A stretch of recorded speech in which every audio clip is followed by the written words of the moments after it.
The movie is called Migration and is an animated film about birds. At the beginning of the film, a duck father tells his children a story about a beautiful, paradisiacal pond, where everyone lives happily. However, the two young ducks grow bored of the pond and become curious about the world beyond it. They decide to explore, but they are soon captured and trapped by some menacing birds who intend to kill and eat them. Suddenly, the mother duck appears and criticizes the father for scaring the children. She reassures the ducklings, telling them that their father's story is just a made-up tale. She comforts them and advises them not to worry about it. The baby boy duck finds his father's storytelling boring and is not frightened at all, while the younger baby girl duck is very scared. The next day, we see the father duck attempting to repair their house using mud and leaves. The baby girl duck assists her father, who expresses his appreciation for her help. Suddenly, the mother duck arrives and calls them over to see something. They witness many more ducks, each with distinct colors, arriving from different places and landing on their pond.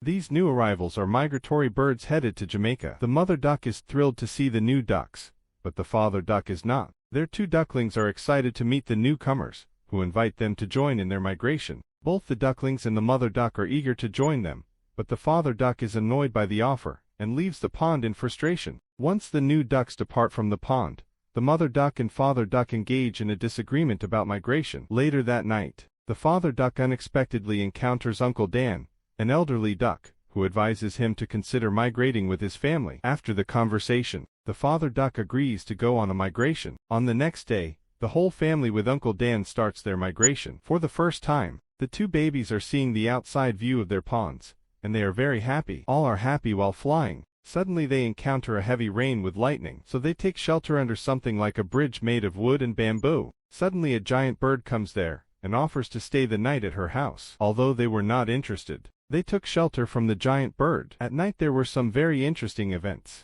The giant bird was trying to save the duck babies, but the ducks were afraid. And finally, the bird could save the ducks from piranha fish. When it becomes morning, the ducks leave the house and start flying to their destination, Jamaica. It was a sunny day, and the family, along with Uncle Dan, were enjoying their flight. They chatted and laughed with one another. Suddenly, the baby boy duck spotted some clouds and drew everyone's attention to them. The group entered the clouds and marveled at the breathtaking view of the earth from high above. They played among the clouds as though they were playing in snow, spending a significant amount of time there. Eventually, the heavy clouds began to obscure their vision, making it hard to see anything. After a few moments, they emerged to find themselves flying over a human city for the first time. It was Paris, the capital of France. The ducks were nervous as they encountered large vehicles and unfamiliar sights. Struggling with their flight, they finally landed on the roof of a building. Once there, they realized Uncle Dan was missing. The family began to search for him, and eventually found him on a road,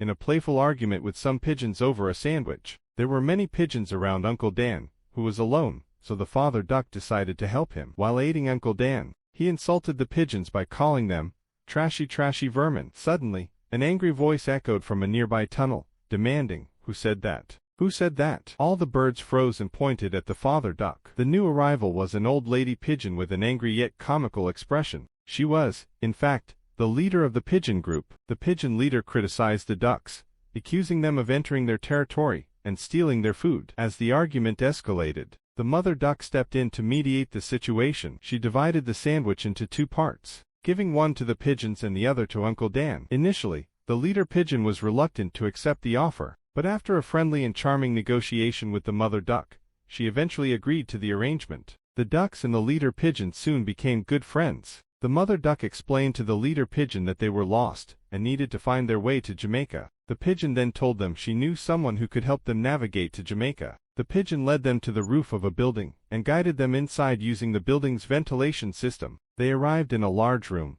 where they found a red and yellow macaw inside a golden cage. The macaw looked sad and despondent. When the father duck asked the macaw for directions to Jamaica, the macaw began to cry and revealed that he was born and raised in Jamaica. The pigeon leader explained that the chef had taken the macaw away from his homeland. The team of ducks decided to rescue the macaw. However, the key to the macaw's cage was in the chef's pocket. So, the father duck ventured into the kitchen to try to steal the key. When the father duck encountered a problem, the mother duck joined him to help. They managed to get close to the key, but the chef spotted them and tried to catch them. A chaotic scene ensued as they caused a storm in the kitchen, disrupting everything. Amidst the commotion, they managed to escape from the kitchen and returned to the room where the macaw was held. They opened the macaw's cage, freeing him, and quickly flew away. The macaw was overjoyed and deeply grateful to the ducks and the pigeon leader. After saying goodbye to the pigeon leader, the group continued their journey toward Jamaica. While flying with the macaw, the team spotted a place that looked like a home for ducks. The ducks were delighted to see other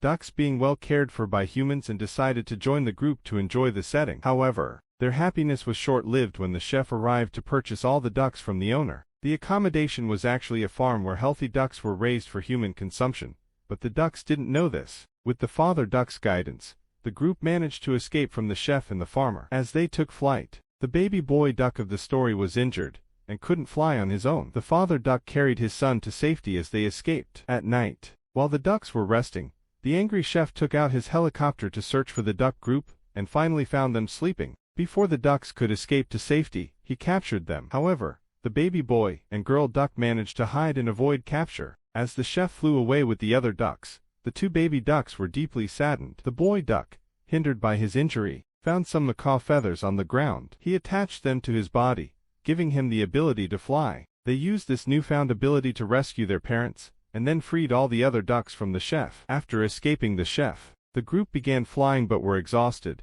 and decided to rest on the sea. By morning, they saw hills in front of them, which turned out to be the beautiful hills of Jamaica. They entered Jamaica and marveled at its natural beauty. As they flew around, they reunited with the team of migratory birds they had met back at their pond, and they began enjoying time with them. At the end of the movie, the ducks found a group of lost penguins in Jamaica. They decided to help them return to their home in the South Pole, starting a new journey as the movie comes to a close.